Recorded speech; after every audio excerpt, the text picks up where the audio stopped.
Bapak Ibu para hadirin jamaah yang dirahmati oleh Allah,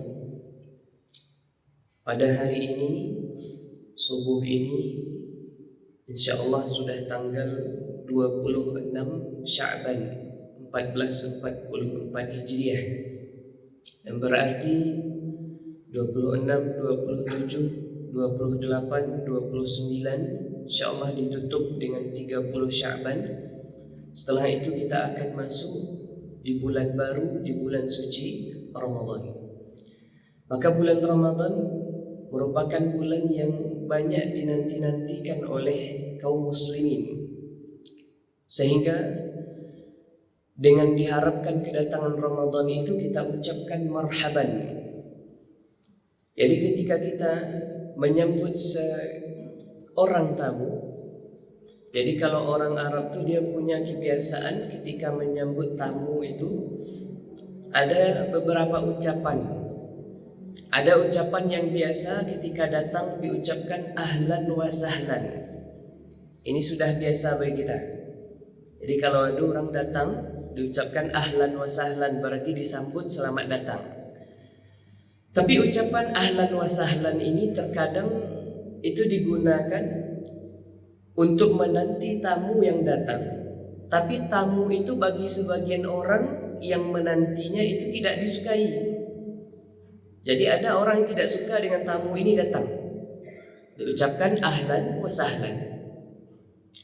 Tetapi ketika ada orang yang disambut, tamu yang disambut datang, diucapkan marhaban, maka itu pertanda bahwasanya tamu yang disambut ini adalah tamu yang benar-benar dinanti kedatangannya oleh seluruh manusia, seluruh orang, semuanya suka.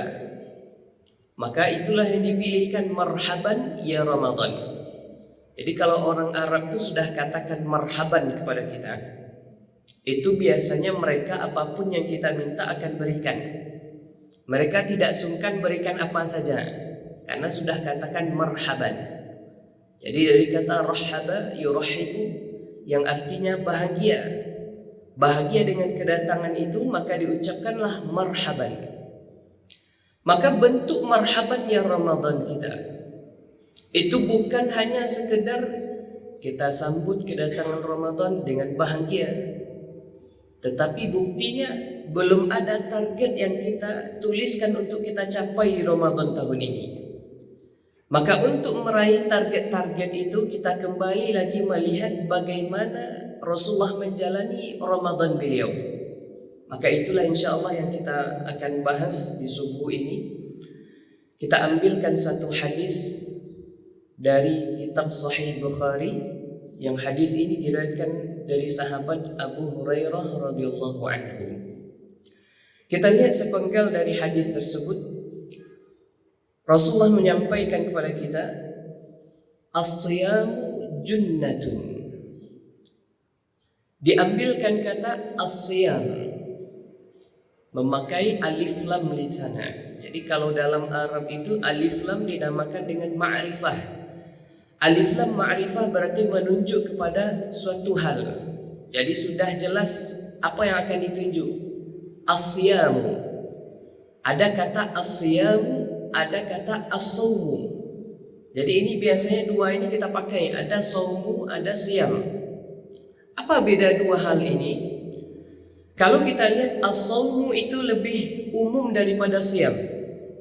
Jadi kalau ada orang dia menahan makan, menahan minum, itu bisa dikatakan saum. Kalau ada orang yang menahan lidahnya ini untuk berkata-kata, dia katakan saya tidak berkata-kata dalam satu hari, maka bisa dikatakan saum. Tetapi kalau siyam itu adalah menahan makan, minum, dan segala hal yang merusak puasa itu dengan cara tertentu, dan hanya dimiliki di dalam Islam, namanya as-siyam.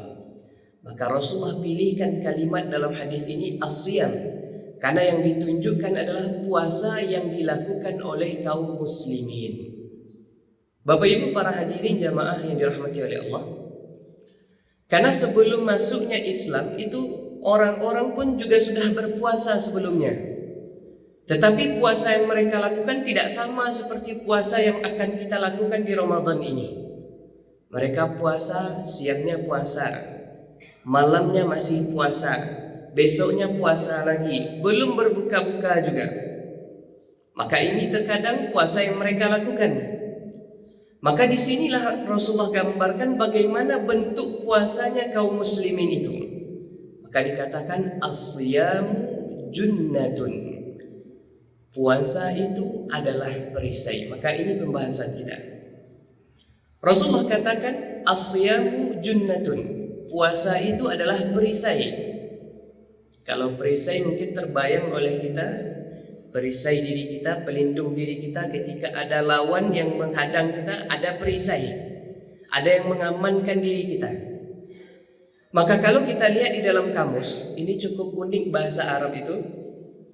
Ada kata junnatun, ada kata jinnatun, ada kata jannatun. Ada junnah, ada jinnah, ada jannah.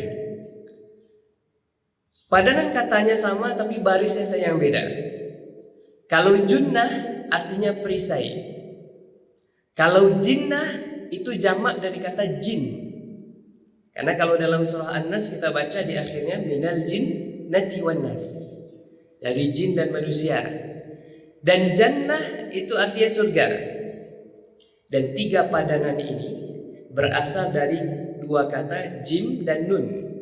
Dan ketiga-tiganya itu kalau kita lihat itu tidak kasat mata, tersembunyi.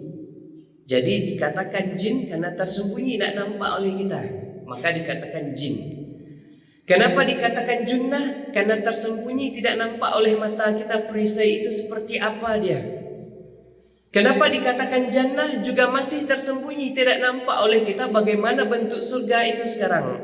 Maka masih tersembunyi bagaimana bentuk aslinya. Maka dikatakan jannah.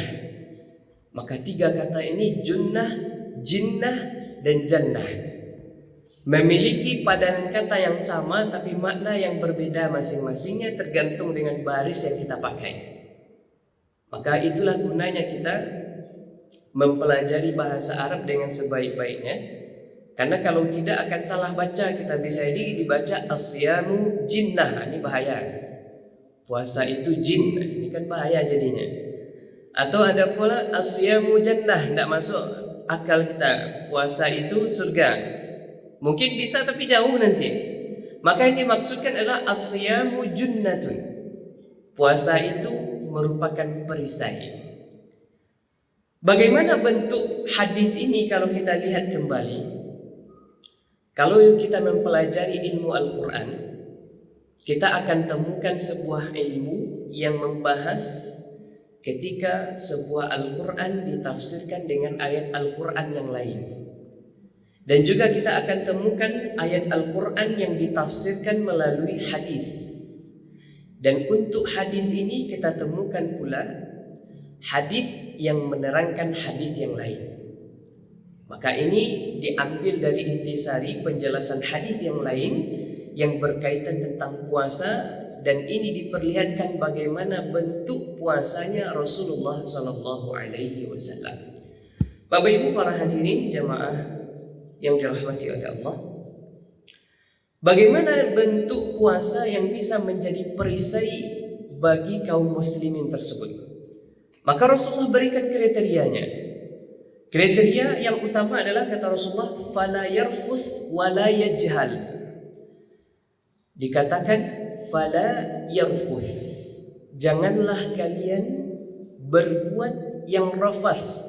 Rafas itu berbuat yang keji, yang dibenci, sebuah perbuatan yang merupakan maksiat nanti ketika dilakukan. Maka itu rafas. Berkata-kata kotor, melihat yang tidak baik, menulis yang tidak baik, menampilkan yang tidak baik, itu namanya rafas. Maka ketika kita puasa, kita diminta untuk menahan rafas ini. Wala yarfus, janganlah kalian berbuat rafas, kata Rasulullah. Jangan berbuat maksiat yang bisa merusak ibadah puasa kita. Kadang kalau kita lihat, kita ingin menyaksikan kajian-kajian di YouTube atau kajian di Instagram, kajian di Facebook dan lain-lainnya. Tapi terkadang yang lewat sebelum kajian itu naudzubillah. Apalagi kalau yang banyak buka YouTube. Buka YouTube tahu-taunya iklannya orang tidak berpakaian, naudzubillah. Maka disinilah diuji bagaimana bentuk perisai diri kita saat kita puasa itu. Maka saat seseorang berpuasa nampak itu langsung dipalingkan, maka itu dikatakan fala yarfuth. Janganlah berbuat yang keji, berbuat yang kotor. Dan Rasulullah tekankan setelah itu wala yajhal. Janganlah menjadi orang yang tidak mempunyai pengetahuan saat sedang berpuasa. Bapak Ibu para hadirin jamaah subuh yang dirahmati oleh Allah, maka kriteria yang kita lihat ketika Rasulullah Sallallahu Alaihi Wasallam beliau melakukan ibadah puasa, yang beliau ajarkan kepada kita adalah jaga setiap tindak tanduk kita dari perbuatan-perbuatan yang kotor. Karena sesungguhnya seseorang apabila dia telah terjaga dirinya, telah dijaga pula dirinya dari perbuatan yang kotor, ketika melihat yang kotor itu dia tidak mau, jijik dia. Tapi kalau seseorang sudah bergelimang dengan yang kotor, ketika melihat yang kotor itu sudah biasa baginya. Maka disinilah ketika kita puasa itu jadi perisai bagi kita. Maka jangankan yang haram, yang halal saja kita jaga saat puasa. Kalau kata Ustaz Abdul Somad, siang hari itu kalau dicari ayam karambia itu apa hukumnya tuan? Ayam karambia halal. Tapi ketika diminum di siang hari hukumnya berubah. Maka sesuatu yang halal di luar Ramadan itu dijaga ketika Ramadan, ditahan dulu. Ketika ada kemungkinan kita akan marah kepada orang, kita tahan pula. Maka ini fala yarfuth. Setelah itu Rasulullah berikan aba-aba berikutnya. Wa in imru'un qatalahu aw syatamahu. Atau ada seseorang mungkin yang ingin menjerumuskan kita. Ini menjerumuskan ini bukan datang dari kita, tapi datangnya dari orang lain. Kalau kondisi yang tadi itu datang dari diri kita sendiri yang mengendalikan. Tapi yang ini datang dari orang lain yang kita perlu kendalikan diri kita.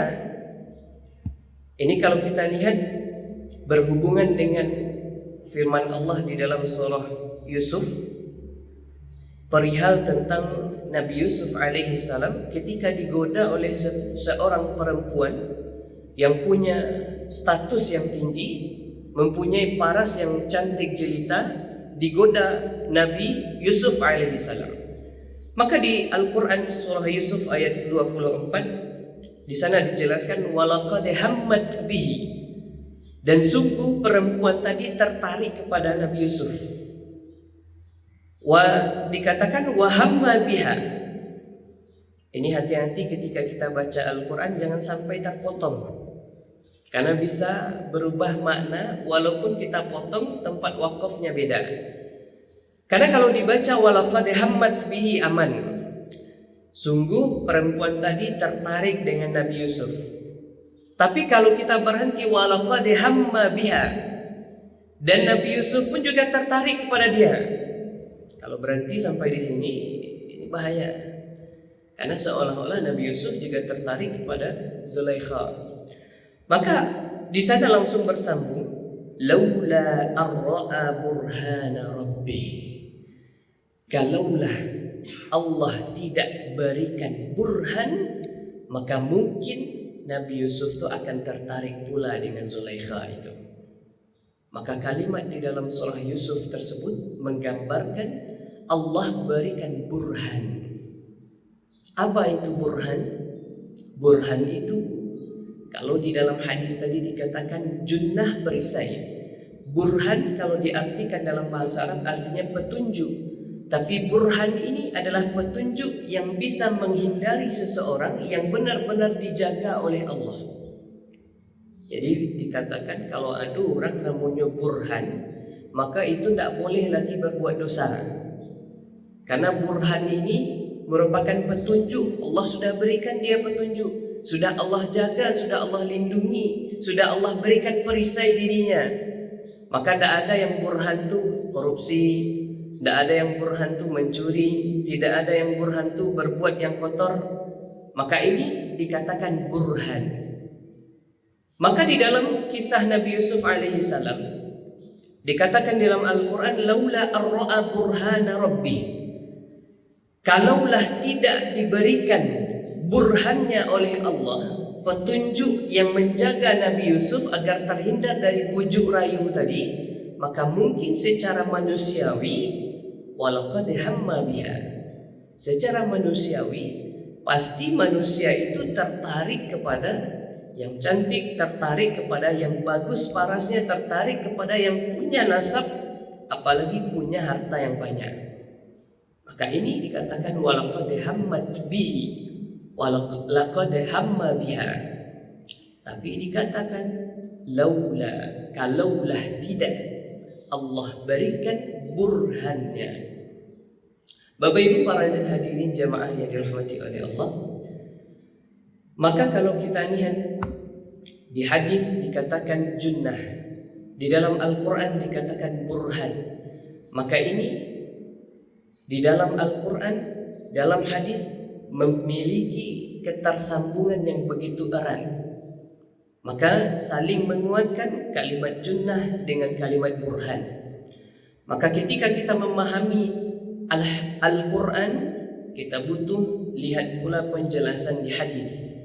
Ketika kita lihat hadis, kita perlu pula bandingkan, perlihatkan dengan Al-Quran. Maka ini insya Allah yang akan kita selesaikan. Apa hasilnya? Ketika Allah telah berikan burhan kepada seseorang tadi, kadzalika linasrifa anhu su'ah, demikianlah Allah memalingkan dia dari su'. Kalau kita sudah tidak asing dengan bahasan su', apa itu? Su'uzon. Kalau su'uzon dua kata, su' dan zon. Kalau su artinya buruk, zon prasangka, prasangka buruk. Lawannya husnu zon. Husnu baik, zon prasangka. Jadi prasangka yang baik. Maka kata Allah, demikianlah Allah palingkan dia dari keburukan. Maka tadi kita katakan, kalau ada burhan namanya sebenarnya Allah lah palingkan. Jadi kalau ada aja yang berbuat buruk, burhan ini ganti namanya lagi. Karena burhan itu orang yang dipalingkan oleh Allah dari keburukan. Dan juga dikatakan setelah dipalingkan dari keburukan, bahkan wal fahsya, Allah hindari dia dari berbuat fahsya. Fahsya ini adalah keburukan. Tapi keburukan ini bisa mempengaruhi orang lain, bisa membawa orang yang lebih banyak, maka ini dinamakan dengan fahsya. Kita kaitkan dengan ibadah lain. Allah katakan dalam surah Al-Ankabut ayat 45, innas salata tanha 'anil fahsya'i wal munkar. Sesungguhnya Allah menjaga seseorang ketika dia telah salat akan jauhi dari perbuatan fahsya dan perbuatan mungkar, perbuatan keji dan mungkar. Maka ketika seseorang telah Allah berikan burhannya, maka secara tidak langsung Allah pun telah memalingkan dia dari keburukan diri sendiri dan juga keburukan orang lain yang bisa merusak dirinya sendiri. Bapak Ibu para hadirin jamaah yang dirahmati oleh Allah, maka kalau kita lihat bagaimana kurikulumnya Rasulullah sallallahu alaihi wasallam ketika beliau menjalani Ramadan beliau menjalani dengan beberapa hal yang bisa menghadirkan keistimewaan yang benar-benar istimewa di bulan Ramadan. Bagaimana kita jadi bisa maksimalkan Ramadan kita? Jangan sampai Ramadan tahun ini seperti sama saja dengan Ramadan sebelumnya. Kita butuh tuliskan target apa yang akan kita capai ke depan. Karena kalau tidak ada target, sama halnya kita naik angkot di depan ini, naik bus, turun di pasaraya, sampai di pasaraya tidak tahu ke mana ada, tidak tahu apa yang akan dituju. Maka ketika kita akan berangkat menuju ke Ramadan, kita butuh tuliskan dulu tujuan kita, tulis target kita, apa target yang akan kita capai di Ramadan tahun ini. Maka setidaknya kalau kita sampaikan, ada 3 amalan pokok yang menjadi kunci utama keberhasilan Ramadan kita. Apa dia? Yang pertama kita ambilkan dari petunjuk Rasulullah SAW, tingkatkan ibadah sunnah kita. Mulai saat ini kita keluarkan keutamaan. Kita ambil saja contoh satu dulu, salat sunnah. Keluarkan keutamaan salat sunnah. Ketika kita tahu, alhamdulillah saat ini sudah maklum bagi kita, barang siapa yang salat subuh berjamaah, setelah itu dia bertahan duduk sambil berzikir kepada Allah, bisa diisi dengan baca Al-Quran, bisa diisi dengan kajian, bisa diisi dengan diskusi ilmiah yang berkaitan tentang syariat Islam. Setelah itu masuk waktu syuruk, dia solat 2 rakaat, maka kata Rasulullah, dia dapatkan pahala seperti pahala haji dan umrah, tammatan. Sempurna. Pertama keluarkan. Setelah itu salat duha. Keluarkan pula keutamaan salat duha. Setelah itu salat sunnah rawatib yang mengikut dengan waktu salat. Kenapa dinamakan dengan rawatib? Karena dia mengikut dengan waktu salat. Bisa jadi sebelum, bisa jadi sesudah. Dan salat rawatib ini adalah salat yang bisa menjadi penyempurna salat wajib kita. Karena mungkin di saat salat wajib sering kita yang error, koneksinya bermasalah. Kadang salat tapi pikiran kita entah kemana. Makanya setelah kita salat, Rasulullah ajarkan setidaknya kita bisa beristighfar, astaghfirullahalazim. Karena ketika kita salat, kita berkomunikasi dengan Allah, sering mungkin koneksi kita bermasalah.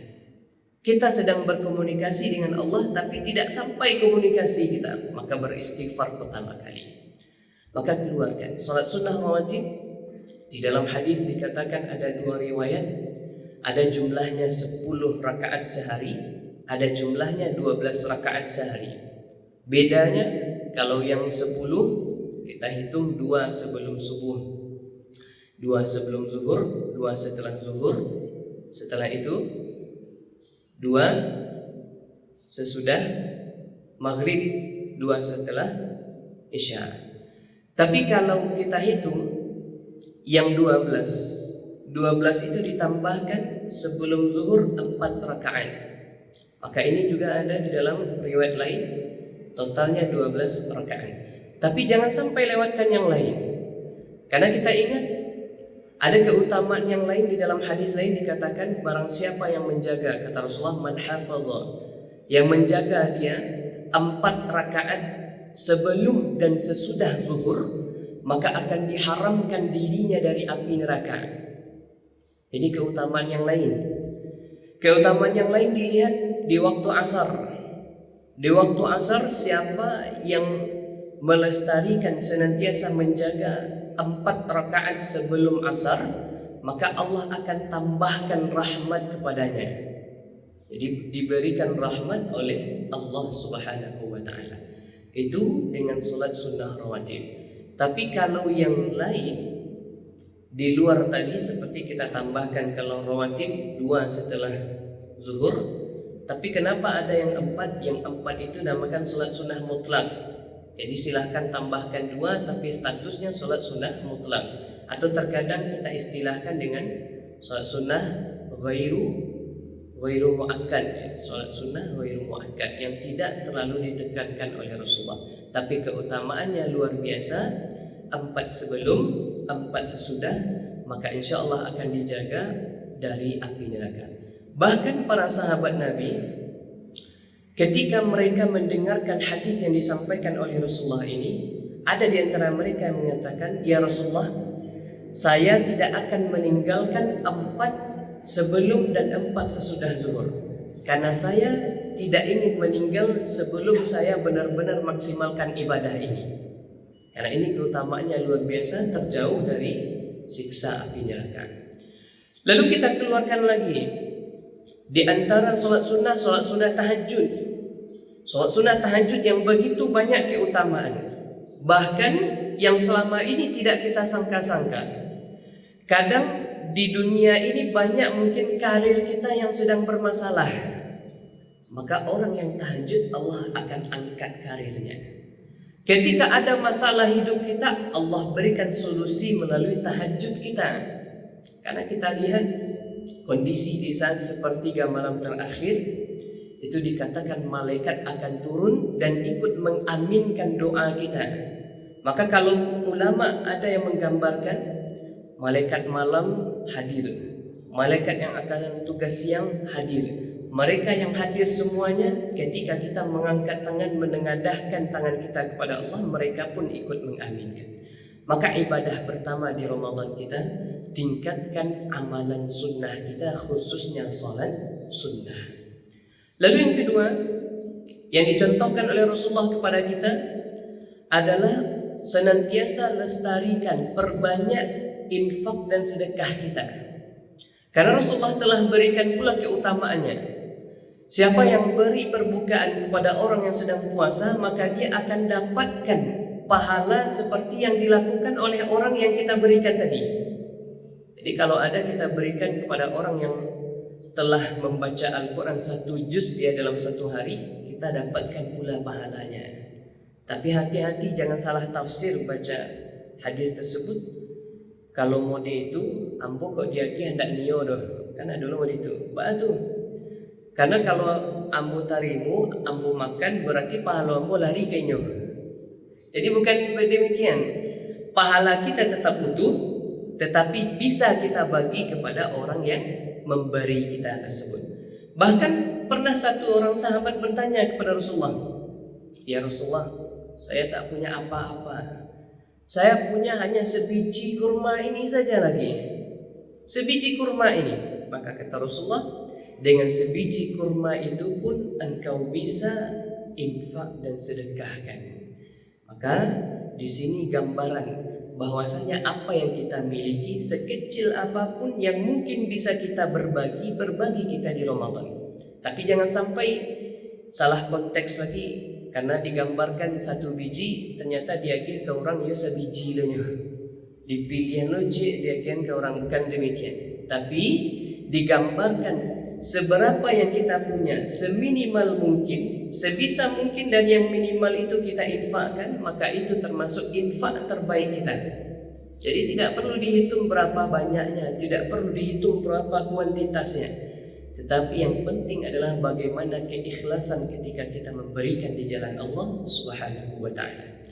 Bapak Ibu para hadirin jamaah yang dirahmati oleh Allah, setelah itu, setelah berinfak, setelah kita bersedekah, maka kata Rasulullah, di akhir Ramadan, ketika kita telah jalankan Ramadan kita dengan sebaik-baiknya, maka kita berikan satu ibarat, 30 hari kita diberi makan. Makan kita itu nasi pakai ayam, pakai kerupuk. Besoknya nasi ayam kerupuk, besoknya nasi ayam kerupuk, sampai 30 hari.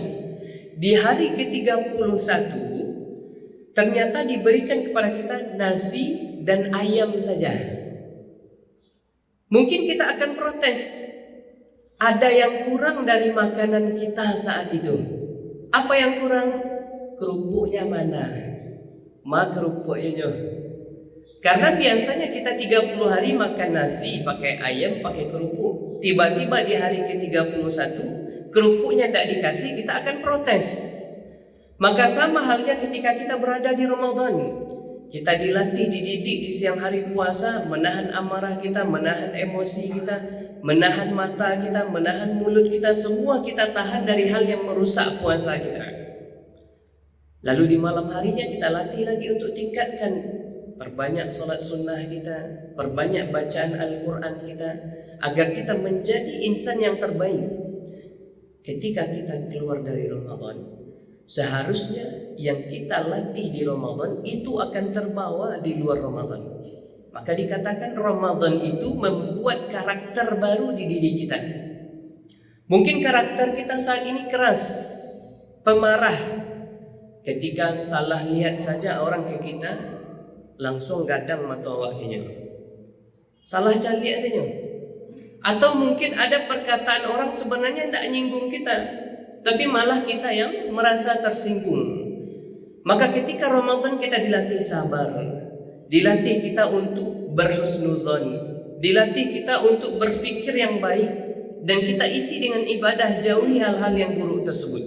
Maka ketika selesai Ramadan, kita akan terlahir menjadi insan yang sabar, insan yang senantiasa menjaga lisan, menjaga mata, menjaga telinga, menjaga kaki, dijaga tangan. Semua anggota tubuh kita jaga. Maka itulah tugas Ramadan, melahirkan karakter baru untuk diri kita. Maka mulai hari ini kita tanamkan bahwasanya Ramadan yang akan kita lalui adalah Ramadan yang akan mendidik karakter lama kita. Yang mungkin ada karakter yang tidak baik, kita akan ubah di Ramadan, dan akan kita pakai karakter baru itu di luar bulan Ramadan. Mudah-mudahan kita bermohon kepada Allah, semoga Ramadan kita tahun ini menjadi Ramadan terbaik bagi kita, karena tidak ada jaminan kita akan dapat lagi di Ramadan tahun yang akan datang. Kalau ulama pesankan, jadikanlah apapun ibadah kita seolah-olah adalah ibadah terakhir bagi kita. Maka kalau seandainya kita tahu Ramadan tahun ini itu adalah Ramadan terakhir kita, pasti kita tak akan lewatkan sedikit pun untuk beribadah. Tak akan kita lewatkan target kita satupun. Maka itu tugas kita, jadikan Ramadan tahun ini seolah-olah Ramadan terakhir kita. Kalau seandainya tidak ada lagi Ramadan tahun esok, maka Ramadan tahun ini insya Allah saya akan sempurnakan. Maka demikianlah target kita. Kita susun target, termasuk amalan yang paling dicintai oleh Rasulullah di bulan Ramadan. Perbanyak dan perdekat hubungan kita dengan Al-Quran. Dekatkan hubungan kita dengan Al-Quran. Mungkin di hari-hari yang belakangan ini kita sering jauh dari Al-Quran.